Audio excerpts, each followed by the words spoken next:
ઓમ શ્રી ગણેશાય નમઃ. જય શ્રી કૃષ્ણ મિત્રો. આજે આપણે ભગવાન શિવજીની કથા સાંભળીશું. ઓમ નમઃ શિવાય. શિવ પુરાણ અનુસાર જે પણ ભક્ત આ કથાને પૂરી સાંભળે છે તે ઋણ, રોગ, દરિદ્રતાથી મુક્તિ મેળવી લે છે અને મનુષ્ય બળ, બુદ્ધિ અને ધન આરોગ્યની પ્રાપ્તિ કરે છે. તો મિત્રો, આ શિવજીની કથા છે, સોમવારની કથા છે અને સોમ પ્રદોષની કથા છે. પૂરા મનથી ધ્યાનથી સાંભળજો. વિડીયોને લાઈક કરજો, શેર કરજો અને કૃપા કરી મિત્રો આ ચેનલને સબસ્ક્રાઈબ કરવાનું બિલકુલ ન ભૂલશો. કોમેન્ટ બોક્સમાં શિવ પાર્વતીનું નામ લખીને ભક્તિ વ્યક્ત જરૂર કરજો અને ભગવાન શિવના આશીર્વાદ જરૂર મેળવજો. ભોળાનાથ અને માતા પાર્વતીની કૃપાથી બધાની જ મનોકામના પૂરી થાય એવી પ્રાર્થના સાથે હું આ કથા કહેવા જઈ રહી છું. તેરસની તિથિ હોય તેને પ્રદોષ વ્રત કહેવાય છે.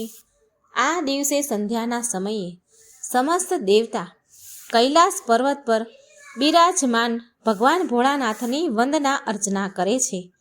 સોમવારના દિવસે તેરસની તિથિ હોય તો તેને સોમ પ્રદોષ વ્રત કહેવાય છે. શિવજી શત્રુ નાશક દેવ છે. સમૃદ્ધિ, સફળતા અને ઐશ્વર્ય દેવાવાળા ભગવાન માનવામાં આવે છે.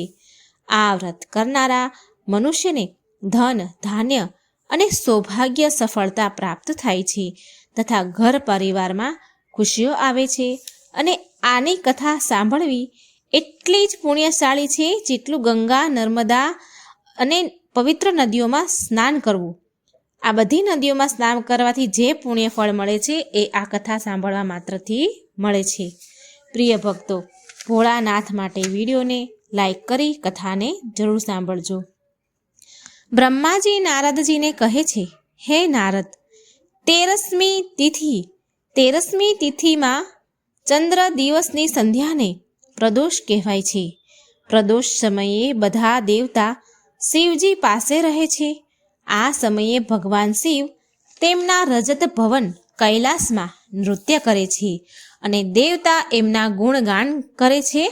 માટે અર્થ, ધર્મ, કામ અને મોક્ષ આ બધી ઈચ્છા રાખનાર મનુષ્યએ આ દિવસે પૂજા, જાપ, હોમ અને ભગવાન શિવની કથા જરૂર સાંભળવી જોઈએ. આ પ્રદોષ વ્રત એ પવિત્ર વેળા છે જે સંસાર સાગરમાં ડૂબી રહેલા લોકોને દરિદ્રતાના અંધકારમાંથી, પાપના ખાડામાંથી બહાર નીકાળે છે. જે લોકો દુઃખ, ભય અને શોકથી પરેશાન છે, જે બધા કષ્ટોના નાશકની કામના કરે છે, તેના માટે પ્રદોષના સમયે ભગવાન શિવની અને મા પાર્વતીની પૂજા કરવી એક કલ્યાણનો માર્ગ છે. શિવ પૂજાથી મનુષ્ય ધન, ધાન્યથી પરિપૂર્ણ થાય છે. તો આ કથાને પૂરી સાંભળજો. આ કથા આ પ્રકારે છે. બહુ સમય પહેલાંની વાત છે. ચંદ્રપુર નામના ગામમાં એક પ્રસિદ્ધ શેઠ રહેતા હતા. તેમનું નામ હતું ભિખારીદાસ. નામ ભલે ભિખારીદાસ હતા, પણ હતા બહુ જ ધનવાન. નગરભરમાં તેનો વેપાર ખૂબ હતો. વેપારની ચર્ચા થતી હતી. તેની પાસે ધન, સંપત્તિ, નોકર, ચાકર, હવેલી બધું જ હતું. પણ જેટલા કંજૂસ અને કઠોર હૃદયવાળા ભિખારી દાસ હતા, તેટલી જ દયાળુ, ભક્તિવાન અને કરુણામય તેની પત્ની ધર્માદેવી હતા. ધર્માદેવી રોજ બ્રહ્મ મુહૂર્તમાં ઉઠી ગંગા નદીમાં જઈને સ્નાન કરે અને પછી ઘરમાં આવીને શિવલિંગ પર ગંગાજળ, દૂધ, બીલીપત્ર અને ફૂલોથી અભિષેક કરે. વિશેષ કરી સોમ પ્રદોષના દિવસે શિવ પાર્વતીનું ધ્યાન કરે, ઉપવાસ કરે, ભોગ લગાવે અને સાંજના સમયે અન્ન જળ ગ્રહણ કરે. તેની ભક્તિ એટલી ગાઢ હતી કે તેના તપથી પૂરા ઘરમાં સુખ શાંતિ બની રહેતી હતી. શેઠનો વેપાર તો દિવસે બમણો અને રાતે 4 ગણો પ્રગતિ કરતો હતો. પરંતુ એક દિવસ શેઠ ભિખારીદાસને મનમાં અહંકાર આવી ગયો. શેઠ વિચારવા લાગ્યા કે આ મારી પત્ની રોજ સવારે ઉઠીને શિવજી પર જળ અર્પણ કરે, ઉપવાસ કરે, ઘંટડી વગાડે. આખરે આનાથી શું થવાનું? જો ઘરમાં સુખ છે, સંપત્તિ છે, શાંતિ છે ને, તો મારી મહેનતથી છે, ભગવાનની કૃપાથી નહીં. શેઠને ધર્માદેવીની પૂજા ભક્તિ વ્યર્થ લાગવા લાગી અને એક દિવસ તેમણે નક્કી કરી લીધું કે આજે જોઉં છું કે જો શિવલિંગ જ નહીં રહે તો મારી પત્ની કેવી રીતે પૂજા કરશે. બીજા દિવસે 13ની તિથિ એટલે કે પ્રદોષનું વ્રત હતું. ધર્માદેવીનું પ્રિય સોમ પ્રદોષનું વ્રત હતું. જેવા ધર્માદેવી ગંગાજીના કિનારે ગંગાજી નદીમાં સ્નાન કરવા માટે ગયા તો પાછળથી શેઠજીએ શિવલિંગને એક કપડામાં લપેટ્યું અને બગીચામાં એક ખૂણામાં માટીમાં દબાવી દીધું. પછી કપાટ બંધ કરી દીધા અને આરામથી બેઠક રૂમમાં બેસી ગયા. પછી ધર્માદેવી ગંગા સ્નાન કરી ઘરે પાછા આવ્યા અને મંદિરમાં જાય છે તો જુએ છે કે ત્યાં તો શિવલિંગ જ નથી. ધર્માદેવીનો ચહેરો તો ફિક્કો પડી ગયો, શ્વાસ રોકાઈ ગયો. તેમની આંખોમાં આંસુ આવવા લાગ્યા, ફૂટીને રડવા લાગ્યા. અને રડતા રડતા ધર્માદેવી બોલે છે, આજે તો મારે વ્રત છે, તમે ક્યાં જતા રહ્યા પ્રભુ? તમારી પૂજા વિના મારું વ્રત અધૂરું રહી જશે. ધર્માદેવીએ શેઠને શિવલિંગ વિશે પૂછ્યું તો શેઠે અજાણ્યું બનવાનું નાટક કર્યું, અજાણ થયા અને બોલ્યા, મને શું ખબર તારું શિવલિંગ? મંદિર તારું, ભગવાન તારા, તું જાણે. ધર્માદેવીએ ઘરના નોકરો સાથે મળીને શિવલિંગને શોધવાની ખૂબ કોશિશ કરી, પણ કંઈ ખબર ન પડી. એ દિવસે તેમણે વ્રત કર્યું હતું. ધર્માદેવીને વ્રત હતું તો એ ભોગ પણ ન ચડાવી શક્યા. અન્ન જળ પણ તેમણે ગ્રહણ ન કર્યું. આખો દિવસ રડતા રહ્યા અને રાત્રે શિવજીના ચરણોમાં પડતા કહે છે, હે નાથ, દેવાધિદેવ મહાદેવ, લાગે છે કે તમે મારાથી રૂષ્ટ થઈ ગયા છો, નારાજ થઈ ગયા છો. જો મારાથી કંઈ અપરાધ થઈ ગયો હોય તો પ્રભુ મને ક્ષમા કરો. જ્યાં સુધી તમે મને દર્શન નહીં આપો, હું અન્ન જળ ગ્રહણ નહીં કરું. તમે મારી પરીક્ષા લઈ રહ્યા છો પ્રભુ, પણ હું મારા વ્રતથી પાછળ નહીં હટું. ગાઢ રાત્રિ થવા લાગી અને ઠીક મધ્યરાત્રિએ ચમત્કાર થયો. જ્યારે ધર્માદેવી સૂતેલા હતા ત્યારે તેમના સપનામાં ભગવાન શિવ અને માતા પાર્વતી પ્રગટ થયા. ભોળાનાથ બોલ્યા, બેટા, તારી ભક્તિ સાચી છે. તારી શ્રદ્ધાએ અમને પ્રસન્ન કરી દીધા છે. તારું વ્રત તૂટ્યું નથી પણ દ્રઢ થયું છે. હવે તું થોડા સમય માટે અમારા લોકમાં વિશ્રામ કર. ઉચિત સમય આવ્યા બાદ તને તારા પતિ સાથે પાછી મોકલી દેવામાં આવશે. આટલું કહીને ભગવાન શિવે ત્રિશૂલથી આકાશમાં એક સંકેત કર્યું અને ધર્માદેવીને પલંગ સહિત અદૃશ્ય કરી દીધા. જ્યારે ધર્માદેવીની આંખો ખુલી તો એમણે જોયું કે એ એક સુંદર સુવર્ણના મહેલમાં છે. ચારેય બાજુ ફૂલોની સુગંધ, મધુર સંગીત અને દાસીઓ એની સેવામાં લાગી રહી છે. થોડી વારમાં માતા પાર્વતી એમની પાસે આવ્યા અને ધર્માદેવીને બોલ્યા, બેટા, થોડા સમય માટે તું અમારી પાસે રહે. તારો ત્યાગ અને તપથી અમે પ્રસન્ન થયા છીએ. તારા ઘરનું સંકટ પણ કપાઈ જશે. તારા પતિને જ્ઞાનની પ્રાપ્તિ થશે. પછી તું તારી જગ્યાએ પાછી ચાલી જજે. આ બાજુ ચંદ્રપુરમાં શેઠના જીવનમાં ભયાનક વિપત્તિઓ આવી. વેપારમાં ભારે નુકસાન થયું. ઘરમાં ચોરી થઈ ગઈ. નોકર ચાકર ઘર છોડીને ચાલ્યા ગયા. શેઠને રોગે ઘેરી લીધો. ઘર સુમસાન થવા લાગ્યું. શેઠને એની ભૂલનો બરાબર પછતાવો થવા લાગ્યો અને તે દિવસે રાતે ધર્માદેવીને યાદ કરતા અને શિવજીને પ્રાર્થના કરવા લાગ્યા. અને શેઠ ભગવાનને કહે છે, હે પ્રભુ, હું અજ્ઞાની હતો. મારી પત્નીની ભક્તિ સાચી હતી. તમારા પ્રત્યે મેં જ એની પૂજામાં વિઘ્ન નાખ્યું છે. કૃપા કરી મારી ભૂલ માફ કરો અને મારી પત્નીને પાછી મોકલો. મારી પત્ની મને પાછી આપી દો. એક દિવસ શેઠ બગીચામાં બેઠા હતા અને શિવજીને મનમાં ને મનમાં આમ પ્રાર્થના કરી રહ્યા હતા. એટલામાં તેમણે જોયું કે ભગવાન ગણેશની સવારી જે ઉંદર હોય છે એ એક લાડુ લઈને બગીચામાં આવ્યો અને એક જગ્યાએ માટી ખોદવાનું એ ઉંદરે શરૂ કરી દીધું અને એ લાડવાને તેણે એ જ માટીમાં દબાવી દીધો. શેઠની તો આંખો ખુલ્લી રહી ગઈ. શેઠે ખુલ્લી આંખે આ સપનું જોઈ રહ્યા હોય એવું એમને લાગ્યું. પછી શેઠ દોડીને એ સ્થાન પર ગયા અને ત્યાં જમીન ખોદી જ્યાં ઉંદરે ખોદીને જ્યાં લાડુ દબાયો હતો.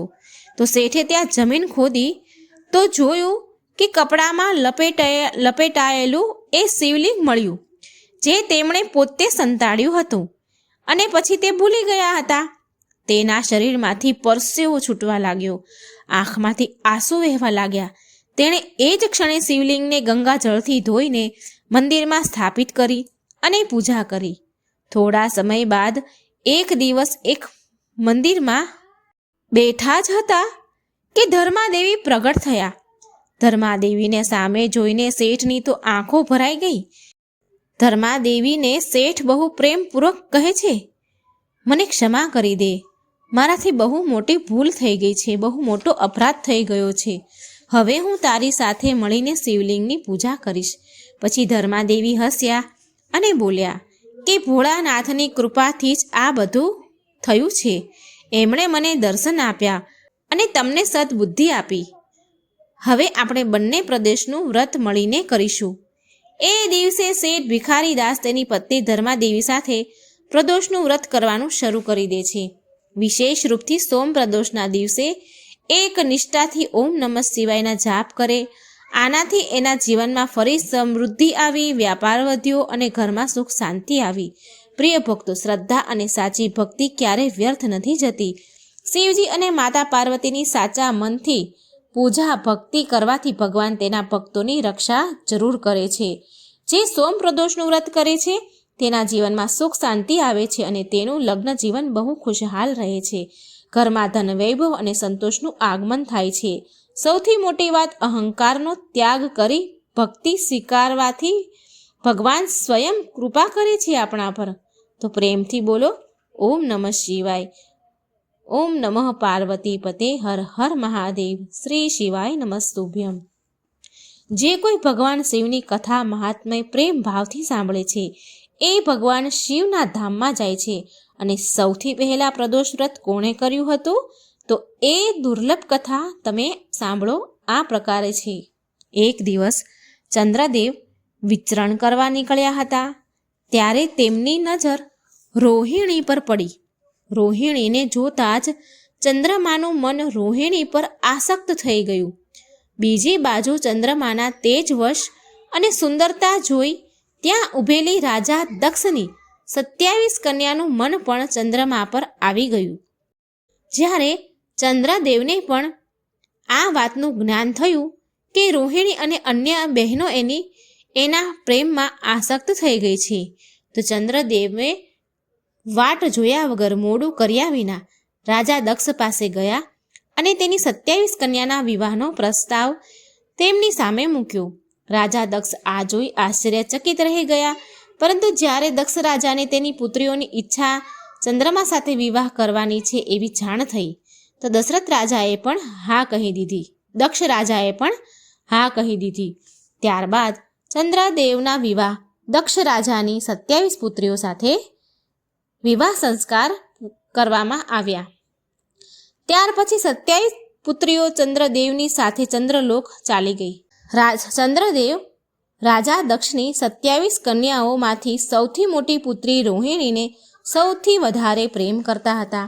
આ કારણે ચંદ્રદેવ સૌથી વધારે સમય રોહિણી સાથે વિતાવતા અને બધા કાર્યમાં સૌથી વધારે મહત્વ એ રોહિણીને આપતા. ચંદ્રદેવ દ્વારા રોહિણીને આપવા માટે વિશેષ સ્નેહ ચંદ્રદેવ દ્વારા રોહિણીને આપવામાં આવતો વિશેષ સ્નેહથી તેમની બાકીની પત્નીઓ પોતાનો મજાક એટલે કે ઉપેક્ષિત થાય છે એવું સમજવા લાગી. તેની ઉપેક્ષા કરવામાં આવે છે એવું એમને મનમાં થયું અને આ ઉપેક્ષા દિવસે ને દિવસે વધતી ગઈ. રોહિણીની બાકી બધી બહેનોને એનાથી ઈર્ષા થવા લાગી. ચંદ્રમા દ્વારા કરવામાં આવતો આ વ્યવહાર એમનાથી સહન ન થયો અને એ ફરી તેના પિતા રાજા દક્ષ પાસે ચાલી ગઈ. રાજા દક્ષ તેની બધી પુત્રીઓના અચાનક આગમનથી ચોંકી ગયા અને તેના આવવાનું કારણ પૂછ્યું, તો એ બધી કન્યાએ એના પિતાને બધી જ વાત કહી દીધી. ચંદ્રમાનું આવું વર્તન પણ કહી દીધું અને આનું સમાધાન નીકાળવા માટે કહ્યું.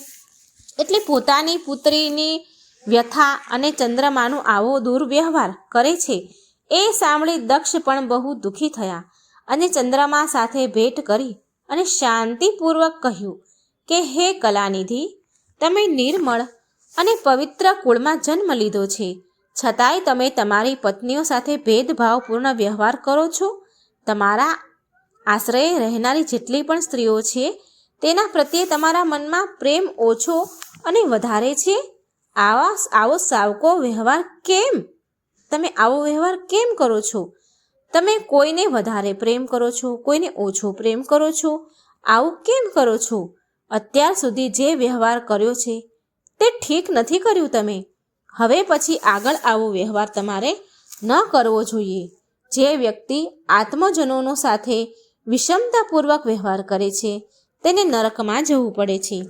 આ પ્રકારે પ્રજાપતિ દક્ષે તેના જમાઈ ચંદ્રમાને પ્રેમપૂર્વક સમજાવ્યું કે ચંદ્રમાની અંદર સુધારો આવી જાય એમ વિચાર્યું અને પછી દક્ષ રાજા પાછા આવી ગયા. આટલું બધું સમજાવ્યા છતાં પણ ચંદ્રમાએ તેમના સસરા દક્ષ પ્રજાપતિની વાત ન માની અને રોહિણી પ્રત્યે અતિશય પ્રેમમાં આસક્ત થવાના કારણે તેમણે તેના કર્તવ્યની અવહેલના કરી તથા તેમની અન્ય પત્નીઓનો પણ ખ્યાલ ન રાખ્યો. એ બધાથી ઉદાસ રહેતા હતા. આવા સમાચાર બીજી વાર મળતા પ્રજાપતિ દક્ષ બહુ દુઃખી થયા. એમને ક્રોધ પણ આવ્યો.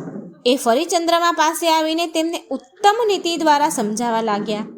દક્ષે ચંદ્રમાને ન્યાયોચિત વર્તાવ કરવાની પ્રાર્થના કરી.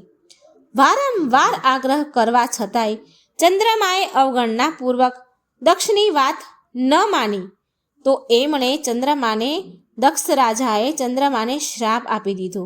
દક્ષ રાજા બોલ્યા કે મારા આગ્રહ કરવા છતાંય, સમજાવવા છતાંય તમે મારી અવગણના કરી છે. એ ક્રોધમાં દક્ષે ચંદ્રમાને શ્રાપ દીધો કે તમને જે તમારા રંગરૂપ અને તેજ પર જેટલો અભિમાન છે તે હવે નહીં રહે. રાજા દક્ષ દ્વારા ચંદ્રમાનો ક્ષય રોગથી પીડિત રહેવાનો શ્રાપ મળ્યો, જે કારણે ચંદ્રમાનું તેજ હંમેશા માટે ચાલ્યું ગયું. હવે ચંદ્રદેવ પાસેની સુંદરતા હતી નહીં. ચંદ્રદેવ પાસે સુંદરતા બચી નહીં. પહેલાંની જેવું તેજ બચ્યું નહીં. દક્ષ દ્વારા શ્રાપ દેવાની સાથે ચંદ્રમા ક્ષય રોગથી ગ્રસ્ત થઈ ગયા. તેમના ક્ષીણ થતાં જ સર્વત્ર પૂરા જગતમાં હાહાકાર મચી ગયો. બધા દેવતાગણ, ઋષિગણ અને ચિંતામાં પડી ગયા, પરેશાન થઈ ગયા. પરેશાન ચંદ્રમાએ તેની અવસ્થા તથા તેના કારણોની સૂચના ઇન્દ્ર આદિ દેવતા તથા ઋષિઓને આપી. ત્યારબાદ એની સહાયતા માટે ઇન્દ્ર વગેરે દેવતા તથા વશિષ્ઠ ઋષિ આદિ ઋષિગણ બ્રહ્માજી પાસે ગયા. બ્રહ્માજીએ એમને કહ્યું કે જે ઘટના બની ગઈ છે એને તો ભોગવવી જ પડશે, કેમ કે દક્ષના શ્રાપને પાછો નથી લઈ શકાતો. ત્યારબાદ બ્રહ્માજીએ દેવતાઓને ઉત્તમ ઉપાય બતાવ્યો. બ્રહ્માજી બોલ્યા, ચંદ્રમા, દેવતાઓ સાથે કલ્યાણકારી શુભ પ્રભાસ ક્ષેત્રમાં જાઓ, જ્યાં વિધિપૂર્વક શુભ મૃત્યુંજય મંત્રના અનુષ્ઠાન કરો. શ્રદ્ધાપૂર્વક ભગવાન શિવની આરાધના કરો. તમારી સામે શિવલિંગની સ્થાપના કરી પ્રતિદિન કઠોર તપસ્યા કરો. આરાધના અને તપસ્યાથી જ્યારે ભગવાન ભોળાનાથ પ્રસન્ન થઈ જાય તો ચંદ્રમાને ક્ષય રોગથી મુક્તિ મળી જશે. પિતામહ બ્રહ્માજીની આજ્ઞાને સ્વીકારીને દેવતાઓ અને ઋષિઓના સંરક્ષણમાં ચંદ્રમાએ મંડળ સહિત પ્રભા ક્ષેત્રમાં પહોંચી ગયા. ત્યાં ચંદ્રદેવે ભગવાન શિવ શંકરની અર્ચના, વંદના અને અનુષ્ઠાન પ્રારંભ કરી દીધા. ચંદ્રદેવે મૃત્યુંજય મહામંત્રના જપ તથા ભગવાન શિવની ઉપાસનામાં તલ્લીન થઈ ગયા. બ્રહ્માજીની આજ્ઞા અનુસાર 6 મહિના સુધી નિરંતર તપસ્યા કરી અને વિષભધ્વજનું પૂજન કર્યું અને 10 કરોડ મહામૃત્યુંજય મંત્રના જપ તથા ધ્યાન કરતા ચંદ્રમા સ્થિર ચિત્તથી ત્યાં નિરંતર ઊભા રહ્યા. તેમની તપસ્યાથી ભક્ત વત્સલ ભગવાન ભોળાનાથ પ્રસન્ન થયા. તેમણે ચંદ્રમાને કહ્યું કે હે ચંદ્રદેવ, તમારું કલ્યાણ થશે. તમે જેની માટે આ કઠોર તપ કરી રહ્યા છો એ અભિલાષા કહો મને. હું તમારી ઈચ્છા અનુસાર ઉત્તમ વરદાન પ્રદાન કરીશ. ચંદ્રમાએ પ્રાર્થના કરતા વિનયપૂર્વક કહ્યું, હે દેવેશ્વર, તમે મારા બધા અપરાધોને ક્ષમા કરો અને મારા શરીરમાં ક્ષય રોગને દૂર કરો. આ શ્રાપને પૂરી રીતે સમાપ્ત કરવો એ ભગવાન શિવ માટે પણ સંભવ ન હતું. એટલે વચ્ચેનો માર્ગ નીકાળવામાં આવ્યો. શિવજી બોલ્યા, ચંદ્રદેવ, તમારી કળા પ્રતિદિન એક પક્ષમાં ક્ષીણ થતી જશે અને પ્રતિદિન એ કળા બીજા પક્ષમાં નિરંતર વધતી જશે. આ પ્રકારે તમે સ્વસ્થ અને લોક સન્માનના યોગ્ય બનશો. ભગવાન શિવનો કૃપારૂપી પ્રસાદ પ્રાપ્ત કરીને ચંદ્રદેવ બહુ ખુશ થયા. ચંદ્રમાએ પ્રદોષ કાળમાં ભગવાન શિવનું કઠોર તપ કર્યું. તેમની ભક્તિથી પ્રસન્ન થઈને ભગવાન શિવે ચંદ્રદેવને શ્રાપથી મુક્ત કરી દીધા અને શિવજીએ ચંદ્રદેવને મસ્તક પર ધારણ કર્યા. ત્યારબાદ ચંદ્રમાની કળા ફરીથી વધવા લાગી અને પૂર્ણિમા પર એ પૂરી કળાથી ખીલે છે, પૂર્ણ રૂપમાં આવે છે. તો પ્રેમથી બોલો હર હર મહાદેવ. આ સોમવારની શિવજીની સોમ પ્રદોષની કથા હતી મિત્રો. જો તમને વિડીયો સારો લાગે તો લાઇક શેર કરી ચેનલને સબસ્ક્રાઈબ જરૂર કરજો. બોલવામાં મારાથી કંઈ ભૂલ થઈ હોય તો ક્ષમા યાચના કરું છું. હવે સાંભળશો બધા જ સુખ આપનારી તથા દરિદ્રને પણ ધનવાન કરનારી ભગવાન શિવની દુર્લભ કથા. શિવ પુરાણમાં આ કથાનું વર્ણન કરવામાં આવ્યું છે. તો શિવ પુરાણની કથા અનુસાર એકવાર વાસ્કલ નામના ગામમાં બિંદુ નામનો બ્રાહ્મણ રહેતો હતો. એ બહુ જ દૂર આત્મા અને મહાપાપી હતો, પણ તેની સ્ત્રી બહુ સુંદર હતી. પણ એ તો કુમાર્ગ પર જ ચાલતો હતો. એ બ્રાહ્મણ તો કુમાર્ગ પર જ ચાલતો. તેની પત્નીનું નામ ચંચુલા હતું. એ સદાય ધર્મના પાલનમાં લાગી રહેલી હતી, ધર્મનું પાલન કરતી હતી. આવી રીતે કુકર્મમાં લાગેલા એ બ્રાહ્મણ સાથે ચંચુલાને બહુ જ વર્ષો વીતી ગયા. તેના ધર્મના નષ્ટ થવાના ડરથી ક્યારેય એના ધર્મથી વિચલિત ન થઈ. પણ તેનો પતિ તો દુરાચારી હતો, માટે દુરાચારી પતિના આચરણથી તે સમય જતાં પ્રભાવિત થઈ અને તેની પતિની જેમ જ તે ચંચુલા પણ દુરાચારી પાપી બની ગઈ. બહુ સમય વીતી ગયા પછી એ દૂષિત થઈ ગઈ. દુષ્ટ બુદ્ધિવાળો બ્રાહ્મણ સમય અનુસાર કાળચક્ર ફરતા મૃત્યુને પ્રાપ્ત થયો અને નરકમાં ગયો. અને બહુ દિવસો સુધી એ બ્રાહ્મણે નરકના દુઃખો ભોગવીને એક ભયંકર પિશાચ બની ગયો. બીજી તરફ એ દુરાચારી પતિના મૃત્યુ પછી ચંચુલા બહુ સમય સુધી તેના પુત્રો સાથે તેના ઘરમાં રહેવા લાગી. પરંતુ એક દિવસ એવું બન્યું કે એના ભાઈ બંધુ સાથે તેણે એક તીર્થયાત્રામાં જવાનું થયું. એક તીર્થ ક્ષેત્રમાં તે ચાલી એના ભાઈ બંધુઓ સાથે. તીર્થયાત્રામાં એણે તીર્થના જળમાં સ્નાન કર્યું. તેના ભાઈઓ સાથે આમ તેમ ફરવા લાગી. ત્યાં એણે એક દેવ મંદિરમાં એક બ્રાહ્મણને ભગવાન શિવની પરમ પવિત્ર પૌરાણિક કથા કહેતા જોયા. પ્રિય ભક્તો, એ બ્રાહ્મણ એવું કહી રહ્યા હતા કે જે સ્ત્રીઓ પર પુરુષ સાથે વ્યાભિચાર કરે છે તો યમરાજાના દૂત તેને બહુ પીડા, બહુ કષ્ટ આપે છે.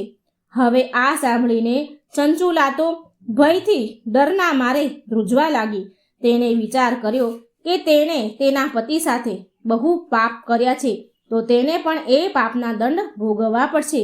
ત્યાર પછી તેને ચેન ન પડ્યું. એ વિચલિત થવા લાગી અને એણે ચંચુલાએ એ બ્રાહ્મણને વિનંતી કરી કે હે બ્રાહ્મણ દેવ, મારા પર તમે કૃપા કરો અને મારો ઉદ્ધાર કરો. હું તમારા પ્રવચન સાંભળીને ડરથી ધ્રુજી રહી છું, કાપી રહી છું અને આ સંસારથી મને વૈરાગ્ય થઈ રહ્યું છે. મેં જીવનભર દુરાચારી કરી છે. ન જાણે મારે મર્યા પછી કેવી કેવી ઘોર યાતનાઓ નરકમાં સહવી પડશે. કોણ મારો સાથ આપશે? યમરાજાના એ ભયંકર દૂતોને હું કેવી રીતે જોઈ શકીશ? કેવી રીતે એમનો સામનો કરી શકીશ? હે પ્રભુ, તમે મારું કલ્યાણ કરો. હે બ્રાહ્મણ દેવ, મારો ઉદ્ધાર કરો. ચંચુલાના આ વચન સાંભળીને બ્રાહ્મણ બોલ્યા, હે ચંચુલા, આ તો બહુ સૌભાગ્યની વાત છે કે ભગવાન શંકરની કૃપાથી શિવ પુરાણની કથાથી તમારું મન સમય પહેલા જ સાવધાન થઈ ગયું. પછી આ પછતાવો જ પાપ કરનારા પાપીઓ માટે સૌથી મોટું પ્રાયશ્ચિત છે. સાધુ સંતોએ પણ પછતાવાને સમસ્ત પાપોનો નાશ કરનાર કહ્યું છે. પછતાવાથી પાપોની શુદ્ધિ થઈ જાય છે. જે પછતાય છે એ સમસ્ત ભયથી મુક્ત થઈ જાય છે, નિર્ભય થઈ જાય છે. માટે હે બ્રાહ્મણ પત્ની, તમે એ બધા વિષયોથી તમારા મનને દૂર કરો અને ભક્તિ ભાવથી ભગવાન શિવની પાવન કથા સાંભળો. આ કથાને સાંભળવાથી તમારા ચિત્તની શુદ્ધિ થશે અને તમારા જીવને મોક્ષની પ્રાપ્તિ થશે. આવું સાંભળ્યા પછી ચંચુલાએ શિવ પુરાણની કથા સાંભળવા માટેની ઈચ્છા વ્યક્ત કરી. ઈચ્છાથી મનમાં એ બ્રાહ્મણની સેવા કરવાનો સંકલ્પ કર્યો અને એની સાથે જ એ રહેવા લાગી. ત્યાર પછી એ શુદ્ધ બુદ્ધિવાળા બ્રાહ્મણ ચંચુલાને સમસ્ત શિવ પુરાણની કથા સંભળાવે છે. ત્યાર પછી સમયનું ચક્ર પૂરું થયું, એનું નિર્ધારિત આયુષ્ય પૂરું થયું અને પછી ભક્તિ જ્ઞાન વૈરાગ્યથી યુક્ત થઈને ચંચુલાએ તેના શરીરને કોઈ પણ પીડા વગર છોડી દીધું. એને મરણ સમયે કોઈ દુઃખ કોઈ પીડા ન થઈ અને એનું શરીર છોડી દીધું. જેવું શરીર ત્યાગ્યું તો ચંચુલાને લેવા માટે ભગવાન શિવનું દિવ્ય વિમાન ત્યાં આવી ગયું અને ભગવાન શંકરના ગણોએ ચંચુલાને એ દિવ્ય વિમાનમાં બેસાડીને શિવલોક લઈ ગયા. એ દિવ્ય રૂપી ધારિણી દિવ્યાંગા બની ગઈ. ચંચુલા દિવ્યાંગન બની ચૂકી હતી. ચંચુલાએ ત્યાં સાક્ષાત ભગવાન શંકરને જોયા, જેના 5 મુખ હતા અને બધા જ મુખમાં તેમણે 3 આંખો હતી. તેના મસ્તક પર ચંદ્રમા શોભી રહ્યા હતા અને તેણે એમની જમણી બાજુ માતા પાર્વતીને બેસાડ્યા હતા. તેમનું શરીર ભસ્મથી ભરેલું હતું. એમના આખા શરીરે ભસ્મ લાગેલી હતી. શરીર પર શ્વેત વસ્ત્ર શોભા આપી રહ્યા હતા. આ પ્રકારે પરમ ઉજ્જવળ ભગવાન શિવના દર્શન કર્યા પછી તે બ્રાહ્મણ પત્ની બહુ પ્રસન્ન થઈ. તેણે મહાદેવ અને માતા પાર્વતીને પ્રણામ કર્યા અને એની આંખોમાંથી આંસુઓની ધારા વહેવા લાગી. માતા પાર્વતી અને ભગવાન શિવે કરુણાથી ચંચુલાને તેની પાસે બોલાવી તેની સામે જોયું અને માતા પાર્વતીએ ચંચુલાને પ્રેમપૂર્વક તેની સખી સહેલી બનાવી લીધી. એકવાર પ્રેમથી બોલો, જય ભોલાનાથ, જય મા પાર્વતી. હે ભોળાનાથ, તમારી આ કથા સંભળાવનાર, આ કથાનો પ્રચાર કરનાર ને તમારા ઉપર કૃપા દ્રષ્ટિ રાખજો. સૌનું રક્ષણ કરજો, સૌનું કલ્યાણ કરજો. જય શ્રી કૃષ્ણ. રાધે રાધે. ઓમ નમઃ શિવાય. તો આવો મિત્રો, પૂરી શ્રદ્ધા ભાવથી પ્રસન્ન ચિત્તમનથી સોમવારની કથા સાંભળીએ. એક સમયની વાત છે. એક નગરમાં સૌથી વૈભવશાળી રાજ્યના ધનરાજ નામનું એક વ્યક્તિ રહેતો હતો. સૌથી વૈભવશાળી. આખા રાજ્યમાં તેના જેવું ધનવાન લગભગ કોઈ નહીં હોય. તો એ રાજ્યમાં ધનરાજ નામનો એક અત્યંત ધની વેપારી રહેતો. તેનો વેપાર દૂર દૂરના દેશો સુધી ફેલાયેલો હતો. સોના ચાંદીના સિક્કાના ખડખડાટ અવાજ તેના કાનમાં દિવસ રાત ગુંજતા હતા. પણ અરે રે, દુર્ભાગ્યથી તેના હૃદયનું આંગણું એટલું જ સૂનું વીરાન હતું જેટલો તેનો ખજાનો ભર્યો હતો. ચારેય બાજુ ભૌતિક સુખ સુવિધાનો અંબાડ હતો. નોકર ચાકરોની તો ફોજ હતી. સમાજમાં માન સન્માન પણ બહુ હતું. પણ એક અજીબ ઉદાસી, ખાલીપણું હતું તેના મનમાં. તેને લાગતું હતું કે જાણે તેની આત્મા અંધારાના કૂવામાં પડી ગઈ હોય, જ્યાં બહારની ચમક રોશની તેના મન સુધી પહોંચી જ નથી શકતી. તે શેઠે કદાચ સમાજમાં તેની પ્રતિષ્ઠાને વધારવા માટે, ચમકાવવા માટે તેણે દરેક સોમવારે ભગવાન શિવનું વ્રત રાખવાનું શરૂ કરી દીધું હતું. પણ આ વ્રત કેવું હતું? અરે, આ ભક્તિ નહીં, પરંતુ ભક્તિનું ઢોંગ હતું. એક એવી ભક્તિ અને અભિનય કે તેમાં શ્રદ્ધા તો કણ માત્ર પણ ન હતી. સોમવારની સવારે જ્યારે નગરના ભક્તજનો સાચી આસ્થાથી, શ્રદ્ધાથી શિવજીના મંદિરે જાય તો ધનરાજ તેના પૂજા પક્ષમાં બેસતો. ચારે બાજુ ફૂલોની મનમોહક સુગંધ ફેલાયેલી હતી. ચંદનની ધીમી ધીમી સુગંધ વાતાવરણમાં ભળી રહી હતી. ચાંદીના પાત્રમાં મેવા અને ફળ સજાયેલા હતા. પણ ધનરાજનું મન તો ઓહોહો, આગળના દિવસે વ્યાપારી સાથે થનારા નફા અને નુકસાનમાં જ હોય એ મંત્રોનું ઉચ્ચારણ તો કરતો હતો. પરંતુ તેના હોઠ તો લેશ માત્ર હલે કે જેમ કે કોઈ મશીન બોલતું હોય.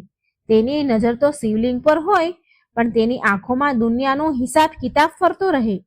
અને ધનરાજ એમ વિચારતો કે બધા મને જોઈ રહ્યા છે કે હું કેટલો મોટો ભક્ત છું ભગવાનનો.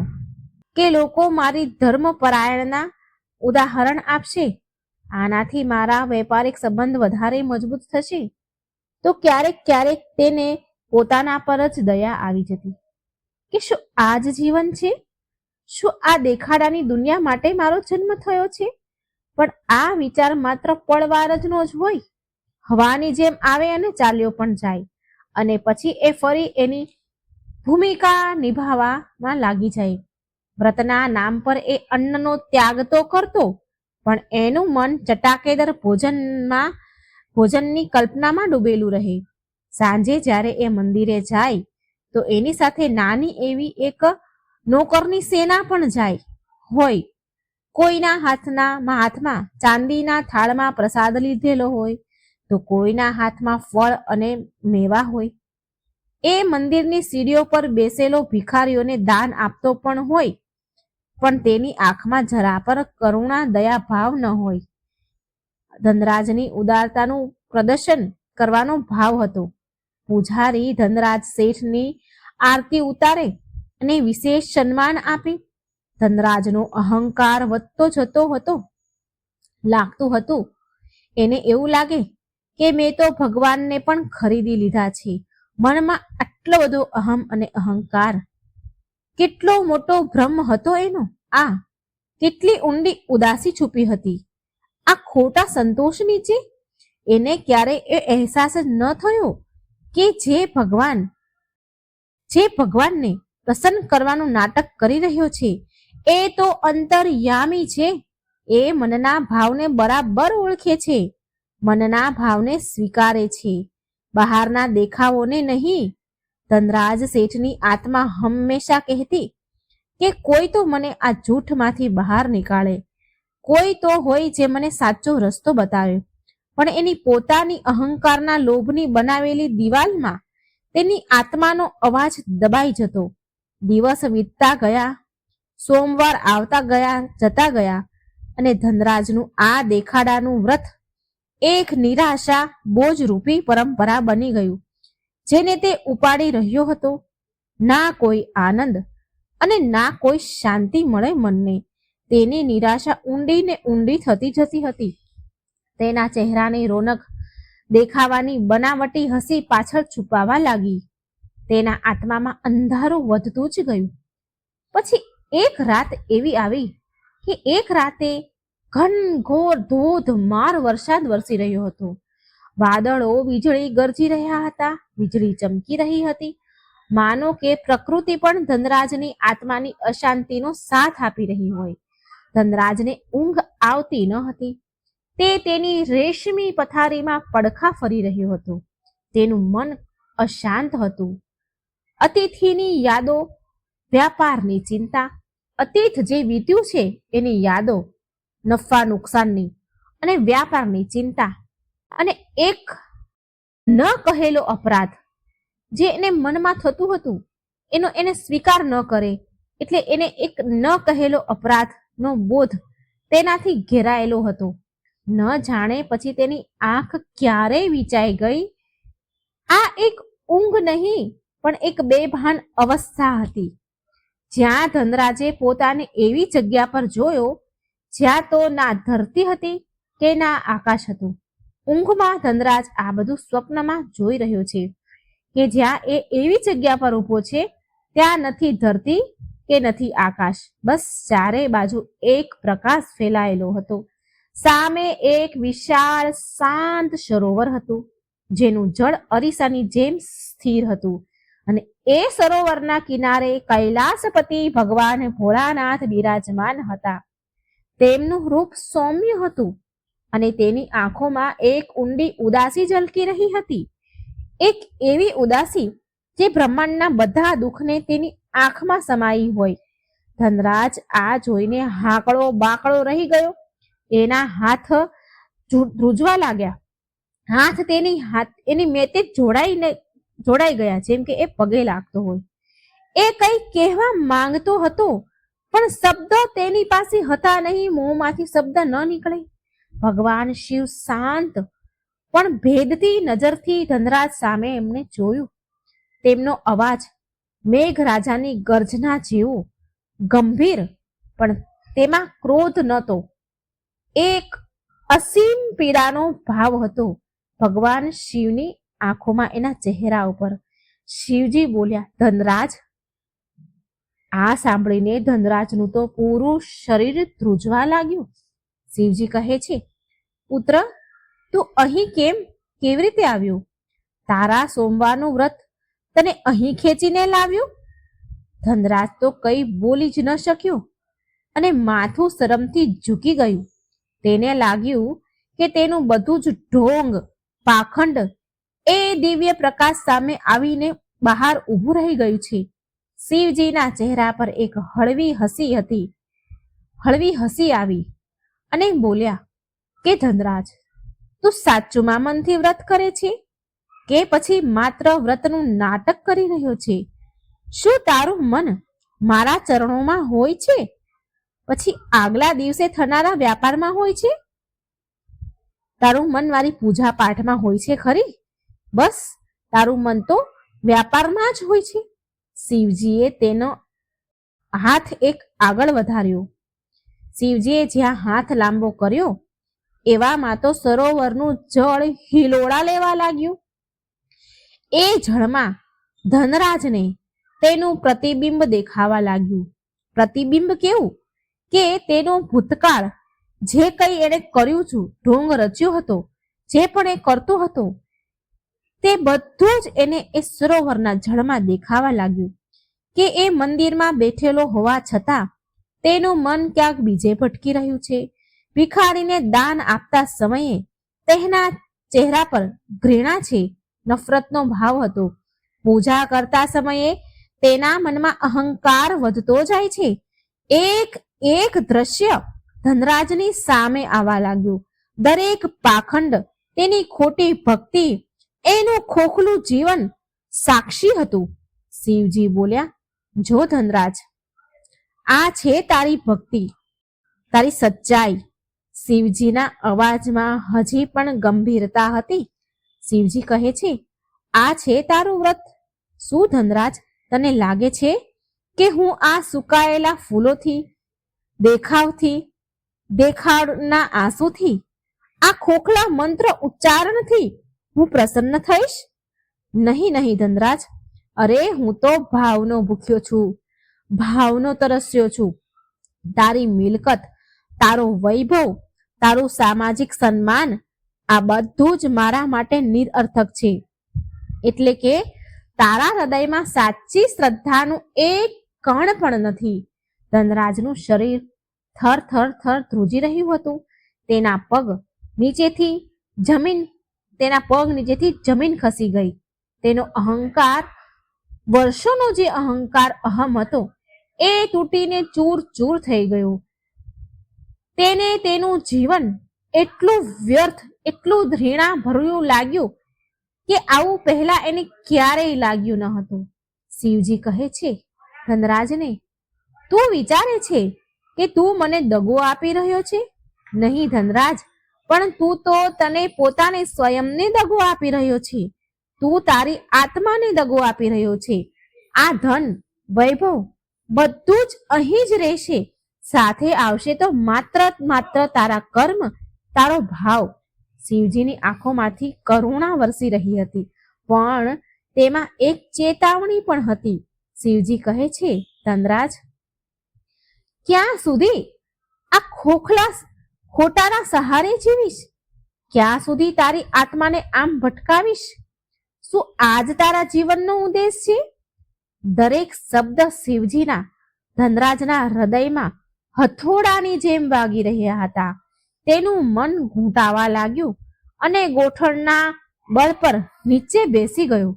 તેનું માથું શરમ અને પછતાવાથી ઝૂકી ગયું હતું. આંસુઓની ગરમ ધારા તેના ગાલ પર વહેવા લાગી. આ આંસુ દેખાવના નહોતા આજે, આ પછતાવાના આંસુ હતા, સાચા આંસુ હતા. તેના રડવાનો અવાજ શાંત વાતાવરણમાં ગૂંજવા લાગ્યો. તેના હિબકા ગુંજવા લાગ્યા. ધનરાજ બોલ્યો, હે પ્રભુ, હે મારા મહાદેવ, મને ક્ષમા કરી દો. હું આંધળો હતો, હું અજ્ઞાની હતો, મેં બહુ ખોટું કર્યું છે. મેં મારું જીવન વ્યર્થ કરી દીધું છે. પ્રભુ, શું મારા માટે હજી પણ કોઈ તક છે ખરા? ઉમ્મીદ છે? શું હું બદલી શકું છું? તેના પ્રશ્ન, ધનરાજના પ્રશ્ન, તેની નિરાશા અને એક નાની એવી આશાની કિરણ વચ્ચે ઝૂલી રહ્યો હતો. એ ધ્રુસકે ને ધ્રુસકે રડવા લાગ્યો. તેને તેનું આખું જીવન, તેની બધી ધન સંપત્તિ અને તેનું બધું માન સન્માન એને નકામું લાગવા લાગ્યું. તેને પહેલી વાર એની આત્માની શૂન્યપણું અને ભયાનક ગરીબીનો અનુભવ થયો. એ ધનવાન હોવા છતાં પણ કેટલો નિર્ધન હતો. આટલો સન્માનિત વ્યક્તિ હોવા છતાં પણ કેટલો અપમાનિત હતો. તેના ડસકા ઊંડા થવા લાગ્યા. જે રડતો તો એ હિબકે ચડી ગયો હતો, એ ઊંડા ઊંડા થવા લાગ્યા. જેમ કે વર્ષોથી દબાયેલું દુઃખ આજે એક પૂર બનીને વહી રહ્યું છે. ધનરાજ બોલ્યો, મને રસ્તો બતાવો પ્રભુ, મને અંધકારમાંથી નીકાળો. હવે હું બહાર નીકળવા માંગુ છું. હું હવે વધારે આ જૂઠ સાથે નહીં જીવી શકું. ભગવાન શિવે તેને ઊભો કરતા કહ્યું, ઉઠ ધનરાજ, પછતાવાનું પહેલું આંસુ જ પાપ ધોવાની શરૂઆત છે. આશા હંમેશા રહે છે જ્યાં સુધી હૃદયમાં સાચો પોકાર હોય. પણ યાદ રાખજે, માર્ગ કઠણ છે. દેખાવાનો જોડો ઉતારવો સરળ નથી હોતો. સાચી ભક્તિ એ સાધના છે, હૃદયનો પોકાર છે, આત્માનું સમર્પણ છે. આના માટે ધન નહીં પણ મન જોઈએ. જા ધનરાજ, આ જીવનને નવો અર્થ આપ. વ્રત કર, પણ માત્ર મારા માટે નહીં, તારી આત્માની શુદ્ધિ માટે કર. દાન કર, પણ યશ માટે નહીં, બીજાની પીડા હરવા માટે કર. જીવન જીવો, પણ ધનની પાછળ ભાગવા માટે નહીં, ધર્મના માર્ગ પર ચાલવા માટે. કદાચ ત્યારે તને એ શાંતિ મળશે જેને તું શોધે છે. શિવજીની છબી ધીરે ધીરે એ પ્રકાશમાં વિલીન થવા લાગી. પણ શિવજીના અંતિમ શબ્દ ધનરાજના કાનમાં ગુંજવા લાગ્યા કે શાંતિ જેની તને શોધ છે. અને પછી ધનરાજની તો આંખ ખુલી. પહેલી સવારનું ધુમ્મસ રૂમમાં ફેલાઈ રહ્યું હતું. વરસાદ થંભી ગયો હતો, પણ ધનરાજનું શરીર પરસેવાથી રેબઝેબ હતું અને તેનો તકિયો તેના આંસુઓથી પલળી ગયો હતો. સપનું એટલું વાસ્તવિક હતું, એટલું હચમચાવી દેવું હતું કે તેને લાગ્યું કે તે હજી હાલ પણ એ અનોખા પ્રકાશમાં ઊભો છે શિવજી સામે. ભગવાન શિવની ઉદાસી પણ કરુણ ભરી આંખો તેને જોઈ રહી છે. તેના કાનમાં હજી પણ શિવજીના શબ્દ ગુંજી રહ્યા છે કે તું પોતાને સ્વયંને દગો આપી રહ્યો છે. હું તો ભાવનાનો ભૂખ્યો છું. આશા હંમેશા રહે છે. ધનરાજ પથારીમાંથી ઊભો થઈને બેસી ગયો. તેનું માથું ભારે થઈ ગયું હતું. હૃદયમાં અજીબ પીડા અને શાંતિનું મિશ્રણ હતું. પીડા તેના વર્ષોના પાખંડની હતી અને વ્યર્થ જીવનની હતી, અને શાંતિ એ અહેસાસની હતી કે તેને એક દિશા મળી, એક સચ્ચો રસ્તો મળ્યો, એક અવસર મળ્યો છે. પહેલી વાર તેને તેના ભવ્ય મોટા રૂમની દિવાલો કરડવા દોડી રહી હતી. તેની રેશમી પથારી કાંટાની સૈયા લાગી રહી હતી. તેની આંખોની સામે વારંવાર સરોવરના પાણીમાં દેખાતું પોતાનું ધૃણાભર્યું છલ કપટ વાળું પ્રતિબિંબ એને દેખાઈ રહ્યું હતું. મનમાં ધનરાજ વિચારે છે કે હે ભગવાન, હું કેટલો આંધળો હતો, કેટલો નીચે પડેલો હતો. આમ વિચારીને તેની આંખોમાંથી આંસુ નીકળવા લાગ્યા. આ આંસુ પછતાવાના હતા, પણ તેમાં અત્યારે નિરાશા ન હતી. એક સંકલ્પ હતો. તે દિવસથી ધનરાજ બદલાઈ ગયો. હા, એ રાતોરાત સંત ન બન્યો, પણ પરિવર્તન ધીરે ધીરે આવ્યું ખરી. જેમ સવારનું અંજવાળું ધીરે ધીરે રાતના અંધારાને મટાડે છે, તેમ પહેલો સોમવાર આવ્યો અને એ દિવસે તેને ત્યારે કોઈ નોકરને ન બોલાવ્યા, ન કોઈ પૂજાની વિશેષ તૈયારી કરવાનો આદેશ આપ્યો. સવારમાં ઉઠીને સાધારણ કપડાં પહેરીને ચૂપચાપ એક નજીકના નાના એવા સાધારણ શિવજીના મંદિર તરફ ચાલી નીકળ્યો. એ મંદિર કે જ્યાં તે ક્યારેય જતો ન હતો, ક્યારેય એની સામું પણ નહોતું જોયું, એની સામે ક્યારેય ગયો ન હતો, કેમ કે ત્યાં એને શાન પ્રમાણેના પૂજારી ન હતા. ત્યાં ધનરાજને જોવા માટેની ભીડ ન હતી, માટે ધનરાજ એ મંદિર સામું ક્યારેય જોયું પણ ન હતું. હવે ધનરાજ આ મંદિરે આવ્યો છે. ત્યાં અમુક ગણ્યા ગાંઠિયા લોકો હતા જે સાચી શ્રદ્ધાથી પૂજા અર્ચના કરી રહ્યા હતા. ધનરાજ ચૂપચાપ એક ખૂણામાં ઊભો રહી ગયો. તે દિવસે તેણે કોઈ મોટો ચડાવો પણ ન ચડાવ્યો. બસ હાથ જોડીને, આંખો બંધ કરીને ત્યાં ઊભો રહી ગયો. પણ આજે તેના મનમાં વેપારનો કોઈ હિસાબ કિતાબ ન હતો અને તેના મનમાં લોકોની પ્રશંસા સાંભળવાની લાલસા પણ ન હતી. તેના મનમાં માત્ર એક જ ભાવ હતો, પછતાવો. ધનરાજને શિવજીનો ઉદાસ ચહેરો યાદ આવી રહ્યો હતો. તેમના શબ્દ યાદ આવી રહ્યા હતા. તેની આંખો ફરીથી ભરાઈ ગઈ. પણ આ વખતે તે રડ્યો નહીં.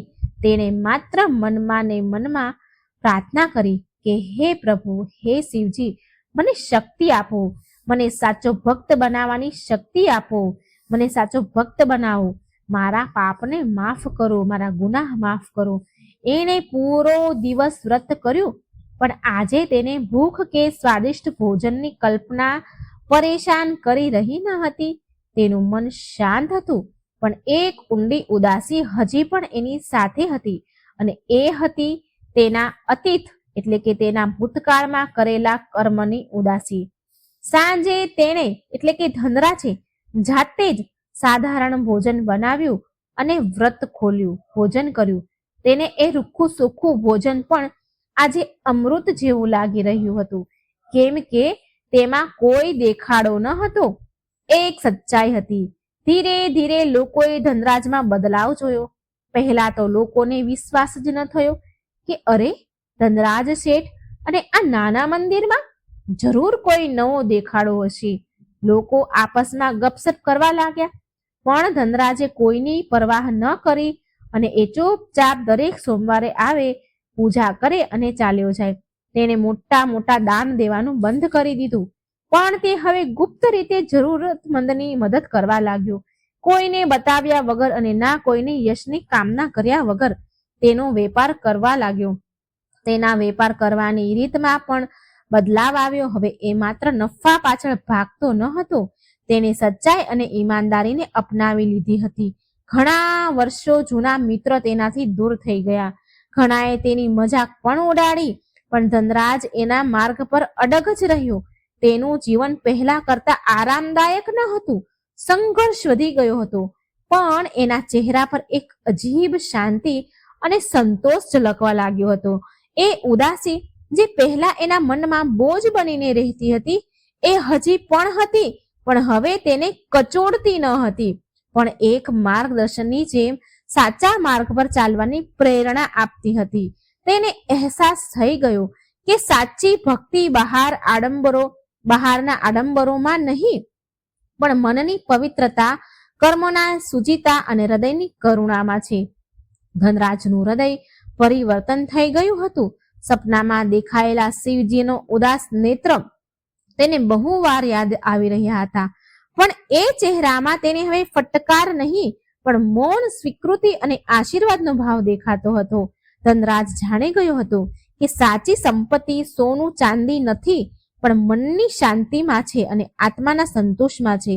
અને આ સંપત્તિને હવે ધીરે ધીરે ધનરાજને મળવા લાગી હતી. ઉદાસી સાથે સહી પણ મળી રહી હતી. સાચી શ્રદ્ધાના કઠણ માર્ગ પર ચાલતા ચાલતા તેનું જીવન બદલાઈ ગયું હતું, કેમ કે તેણે પોતાને બદલી નાખ્યો હતો. અને આ બદલાવ આવ્યો એક સપનાથી. એ સપનામાં દેખાયેલા ભગવાન શિવની ગંભીર અર્થપૂર્ણ ઉદાસીએ. હા, તેનું જીવન બદલી ગયું હતું, પણ એ રાતની ગ્લાની, પછતાવો, એ સપનાની ઉદાસી એક મીઠા દર્દ, પીડાની જેમ હંમેશા તેની સાથે રહેતી હતી. એને આગળ સારા કર્મ કરવા માટે પ્રેરિત કરતી હતી. તેને એ યાદ અપાવતું હતું કે એ ક્યાંથી આવ્યો હતો અને હવે એને ક્યાં જવાનું છે. એ સાચી શીખ એને મળી ગઈ. તો મિત્રો, સોમવારની આ કથા અહીં સમાપ્ત થાય છે. હું પ્રાર્થના કરું છું ભગવાન શિવને કે ભગવાન શિવની કૃપા હંમેશા તમારા ઉપર રહે, તમારા જીવનમાં સદાય સુખ અને સમૃદ્ધિ અને સકારાત્મક ઉર્જાનો સંચાર થતો રહે. આ સોમવારનો વિશેષ દિવસ ના માત્ર ભક્તિભાવથી ભરે છે, પરંતુ આપણા જીવનમાં એકતા, પ્રેમ અને આસ્થાનો સંદેશ પણ લઈને આવે છે. આ પાવન કથાને સાંભળવા માટે હૃદયથી ધન્યવાદ. તો મિત્રો, તમે ખૂબ સુંદર કથા સાંભળી. મને આશા છે તમને આ કથા ગમી હશે. આપણું જીવન પણ મિત્રો કંઈક આવું જ હોય છે. પણ ભગવાન તો ભલે ખોટા હોય તો ખોટા, પણ ભગવાનનું જો વ્રત કરીએ છીએ ને, ભગવાન આપણને સાચો માર્ગ અવશ્ય બતાવે છે. ઘણીવાર આપણે સાચા ખોટાનું ભાન નથી હોતું, તો ભગવાન આપણને સાચો માર્ગ જરૂર બતાવે છે. મિત્રો, તમને આ કથા કેવી લાગી છે? કૃપા કરી તમારો વિચાર અને અનુભવ કમેન્ટમાં જરૂર જણાવજો. ઓમ નમઃ શિવાય. હર હર મહાદેવ. જય શ્રી કૃષ્ણ. રાધે રાધે. Thank you.